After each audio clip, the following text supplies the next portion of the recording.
ইউসুফ ও জুলেখার জীবনী ১৭তম পর্বে আপনাদের সবাইকে স্বাগতম ও মোবারকবাদ জানিয়ে আজকের পর্বটি শুরু করছি। আজকে আমরা জানব ইউসুফ আলাইহিসসালাম বনিয়ামিনকে নিজের কাছে রাখবার কৌশল। শেষ পর্যন্ত বনিয়ামিনকে মুক্ত করার ব্যাপারে সম্পূর্ণরূপে নিরাশ হয়ে নিজেরা দেশের পথে চলতে লাগলো এবং পথে যেতে যেতে তারা আলাপ আলোচনা ও যুক্তি পরামর্শ করতে লাগলো যে এবার তারা পিতার নিকট গিয়ে কি বলবে। এদের মধ্যে সর্বজ্যেষ্ঠ ভাই রুবেন বলল, আমাদের সামনে এবার ইউসুফের সমস্যার মতোই পরিস্থিতি দাঁড়িয়েছে।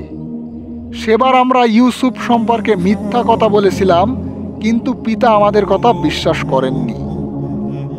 তার নিকট আমরা মিথ্যাবাদী প্রতিপন্ন হয়েছি। কাজেই এবার আমরা বনিয়ামিন সম্পর্কে সত্য কথা বললেও তার নিকট তা বিশ্বাসযোগ্য হবে না। আমরা আল্লাহর নামে শপথ করে এবার বনিয়ামিনকে নিয়ে এসেছিলাম, সুতরাং তাকে ছাড়া দেশে গিয়ে আমি পিতার নিকট মুখ দেখাতে পারবো না। তোমরা সকলে গিয়ে পিতার নিকট ঘটনা খুলে বলো, দেখি তিনি শুনে কি বলেন। তার অনুমতি ও আল্লাহর আদেশ প্রাপ্তি ব্যতীত আমি মিশরেই অবস্থান করব। রুবেন ব্যতীত তার অন্যান্য ভাইগণ দেশে পৌঁছে পিতার নিকট এবার সম্পূর্ণ সত্য কথাই বলল, কিন্তু তিনি তা বিশ্বাস না করে বললেন, তোমাদের আচরণেই প্রমাণ দিচ্ছে যে তোমাদের একথাও সত্য নয়। তোমরা এবারও আমার নিকট মিথ্যা কথা বলছো, তবে আমার তাতে কিছু করার নেই। আমি এ বিপদেও আল্লাহর উপর নির্ভর করে ধৈর্য অবলম্বন করছি। যদি আল্লাহর মর্জি হয় তবে অবশ্যই আমি একদিন ইউসুফ ও বনিয়ামিন উভয়কেই ফিরে পাব। পুত্রগণ বলল, পিতা দয়াপূর্বক আপনি যদি স্বীকার করেন তবে যে কোনো ব্যবস্থা অবলম্বনে আমরা আপনাকে মিশর নিয়ে যাব। আপনি সেখানে গিয়ে স্বয়ং মিশরের প্রধানমন্ত্রীর কাছে সব কথা শুনলেই বুঝতে পারবেন যে আমরা এবার আপনার সাথে বিন্দু পরিমাণও মিথ্যা বলেছি কিনা। হযরত ইয়াকুব আলাইহিসসালাম বললেন, না, শুধুমাত্র তোমাদের কথার সত্যতা প্রমাণের জন্য এরূপ বৃদ্ধা অবস্থায় ও দুর্বল শরীরে আমার পক্ষে সুদূর মিশর যাওয়া কোনো ক্রমেই সম্ভব নয়। আল্লাহর ইচ্ছায় পূর্ণ হোক, আমি তার উপরেই নির্ভর করে রইলাম। হযরত ইয়াকুব আলাইহিসসালাম তার সর্বাধিক প্রিয় পুত্র হযরত ইউসুফ আলাইহিসসালামের শোকেই জর্জরিত ছিলেন। তারপর আবার বনিয়ামিনের ঘটনাটি তাকে এত দুর্বল করে তুলেছিল যে তার শরীর একেবারে ভেঙে পড়ল। দিবানিশি কাঁদতে কাঁদতে তার নেত্রদয়ে ছানি পড়ে গেল। সবসময় তিনি হাই ইউসুফ, হাই বনিয়ামিন এরূপ আওয়াজ করতে করতে ও অত্যাধিক পরিমাণে কাঁদতে কাঁদতে শেষ পর্যন্ত অন্ধ হয়ে গেলেন। তাকে অনবরত এভাবে ক্রন্দন করতে দেখে তার পুত্রগণ বিরক্ত হয়ে বলল, আপনার মৃত্যু না হওয়া পর্যন্ত বোধহয় আপনি ইউসুফ ও বনিয়ামিনকে আর ভুলতে পারবেন না।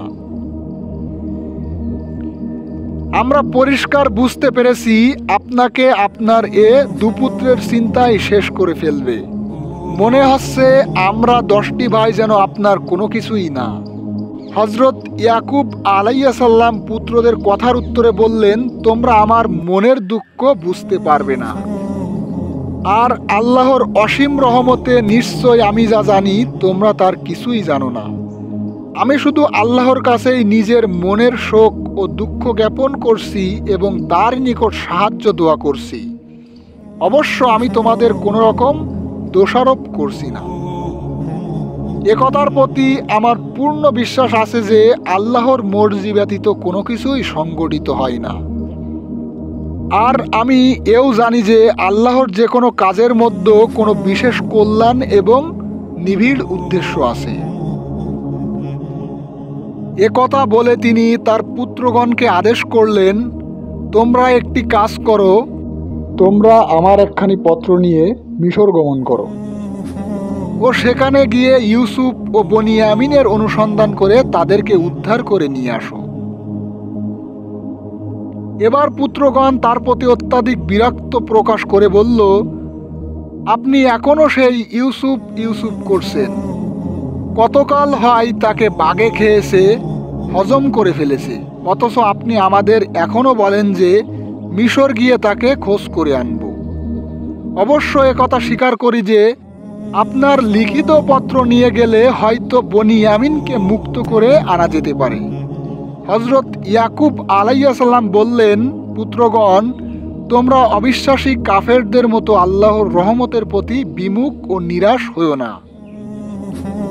তোমরা আবার মিশর গেলে নিশ্চয়ই ইউসুফ ও বনিয়ামিন দুজনেরই সন্ধান লাভ করতে পারবে বলে আমার মনে হয়। বস্তুত হজরত ইয়াকুব আলাইহিস সালাম ওহির মাধ্যমে অবহিত হয়েছেন যে তার পুত্র ইউসুফ আলাইহিস সালাম এখন জীবিত আছে এবং সে মিশরেই অবস্থান করছে। এজন্যই তিনি তার পুত্রগণকে ওইরূপ দৃঢ় প্রত্যয়ের সাথে বললেন যে মিশর গিয়ে তোমরা উভয় পুত্রকে খুঁজে বের করে আনো। উল্লেখিত বর্ণনায় দেখা গেল যে হজরত ইয়াকুব আলাইহিস সালামের পুত্রগণ দ্বিতীয়বার মিশরে গিয়ে বনিয়ামিন সংক্রান্ত এক ঘটনায় বিশেষভাবে অপমানিত হয়ে তেমন কোনো বাদ অনুবাদ না করে শুধুমাত্র বনিয়ামিনকে তাদের সাথে নিয়ে আসার জন্য খাদ্য বিভাগের ভারপ্রাপ্ত ব্যক্তির কাছে কিছু অনুরোধ উপরোধ করে ব্যর্থ হয়েই তাকে ফেলে স্বদেশে প্রত্যাবর্তন করেছিল। কিন্তু অন্য এক বর্ণনায় পাওয়া যায় যে তেমনটি হয়নি, বরং প্রথমত বনিয়ামিনের পেয়ালা চুরি প্রমাণিত হওয়ার ফলে তারা বনিয়ামিনের বিপক্ষেই বেশ কিছু কথাবার্তা বলে ফেলেছিল।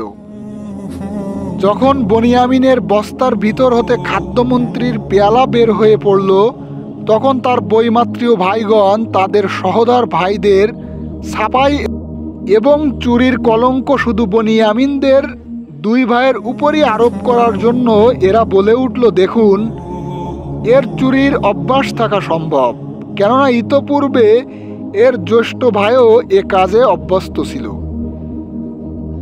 তার সে ভাইয়ের নাম ছিল ইউসুফ।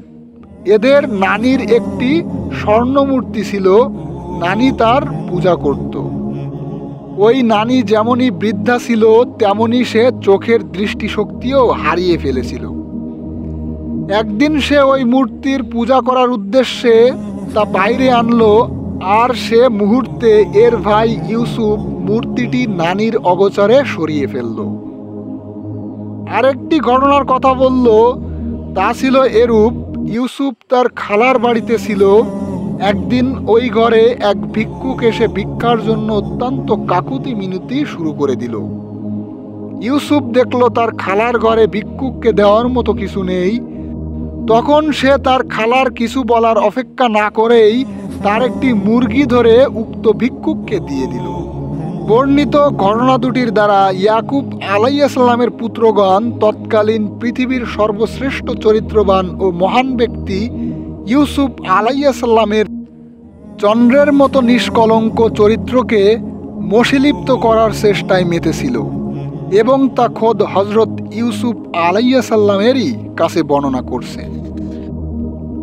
কিন্তু ঘটনা দুটির অন্তর্নিহিত রহস্য ছিল এই যে হজরত ইউসুফ আলাইহিস সালামকে আল্লাহ নবী বানানোর উদ্দেশ্যে পৃথিবীতে প্রেরণ করেন। সুতরাং নবী সুলভ মহৎ গুণাবলী তার মধ্যে বাল্যবিধিই বিরাজ করছিল। তিনি বাল্যবধেই ছিলেন প্রতিমা পূজার ঘোর বিরোধী, আর এজন্যই তিনি নানির মূর্তি পূজার সমাপ্তি ঘটনার উদ্দেশ্যে তার অগোচরে স্বর্ণ মূর্তি দূরে নিয়ে ভেঙে ফেলে দিলেন। আর তিনি যে তার খালার মুরগি ধরে ভিক্ষুককে দিয়েছিলেন তার কারণ হলো তার খালার অত্যাধিক দান করার অভ্যাস ছিল, কিন্তু সেদিন ভিক্ষুককে তিনি কোনো কিছু দান করতে না পেরে মানসিক অশান্তি ভোগ করছিলেন। হজরত ইউসুফ আলাইহিস সালাম তা জানতেন এবং এজন্যই তিনি ভিক্ষুককে চলে যাবার পথে খালার একটি মুরগি ধরে ভিক্ষুককে দান করলেন। অবশ্য এ কার্যে তিনি খালার অনুমতি গ্রহণ করেননি। উল্লেখিত ঘটনাদ্বয়ের কোনোটিকেই চুরির পর্যায়ভুক্ত করা যায় না, যেহেতু চুরির ধরন ও উদ্দেশ্যের সাথে এ কাজ দুটির ধরন ও উদ্দেশ্যের কোনো সামঞ্জস্য নেই। উপরন্ত এ ছিল সৎ উদ্দেশ্যমূলক মহৎ কার্যস্বরূপ, আর এ কাজ দ্বারা হজরত ইউসুফ আলাইহিস সালামের মহৎ গুণেরই লক্ষণ প্রকাশ পেয়েছে। এ তাকে কোনো রকম অসৎ কিংবা দুষ্কৃতিকারী স্বরূপ চিহ্নিত করেননি। অথচ ভাইগণ বনি আমিনের ঘটনার সুযোগে হজরত ইউসুফ আলাইহিস সালামের উক্ত ঘটনা দুটি টেনে এনে তাকে হেয় করার এ অপচেষ্টা ছিল শুধু হজরত ইয়াকুব আলাইহিস সালামের পুত্রদের বৈমাত্রীয় ভাইসুলভ আচরণের নিদর্শন। অথচ ভাইগণ বনি আমিনের ঘটনাটির সুযোগে হজরত ইউসুফ আলাইহিস সালামের উক্ত ঘটনা দুটি টেনে এনে তাকে হেয় করা এ অপচেষ্টা ছিল শুধু হজরত ইয়াকুব আলাইহিস সালামের পুত্রদের বৈমাত্রীয় ভাইসুলভ আচরণের নিদর্শন। অথচ ইউসুফ আলাইহিস সালাম তাদের মুখে ঘটনার বর্ণনা শুনে কোনো রকম অধৈর্যমূলক আচরণ বা অবস্থা প্রকাশ করলেন না। তিনি তা শুনে সম্পূর্ণরূপে নীরব রইলেন।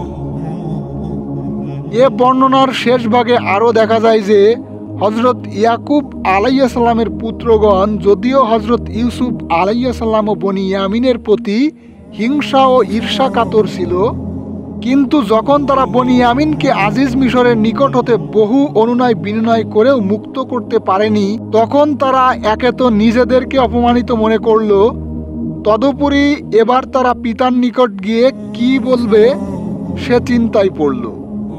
কাজেই তারা যেভাবে হোক বাহুবলে কিংবা শক্তির জোরে হলেও বনি আমিনকে ছাড়িয়ে নিতেই হবে মনে মনে এ সিদ্ধান্ত স্থির করে কেনানি 10 ভাই নিজেদের মধ্যে সবচেয়ে সাহসী বীর ইয়াহুদাকে মনোনীত করলেন যে তুমিই আমাদের মধ্যে সবচেয়ে শক্তিশালী, অতএব তুমিই এ রাজপুরীতে ত্রাসের সঞ্চয় করে শেষ যেভাবে হয় বনি আমিনকে উদ্ধার করে নিয়ে চলো।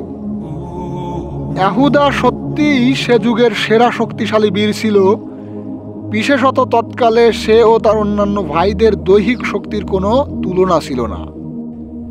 ইয়াহুদা আবার আজিজ মিশর তথা হজরত ইউসুফ আলাইহিস সালামের নিকট গিয়ে তাকে নানাভাবে বুঝিয়ে শুনিয়ে অনুরোধ উপরোধ করে বনি আমিনকে মুক্ত করে নেওয়ার চেষ্টা চালালো।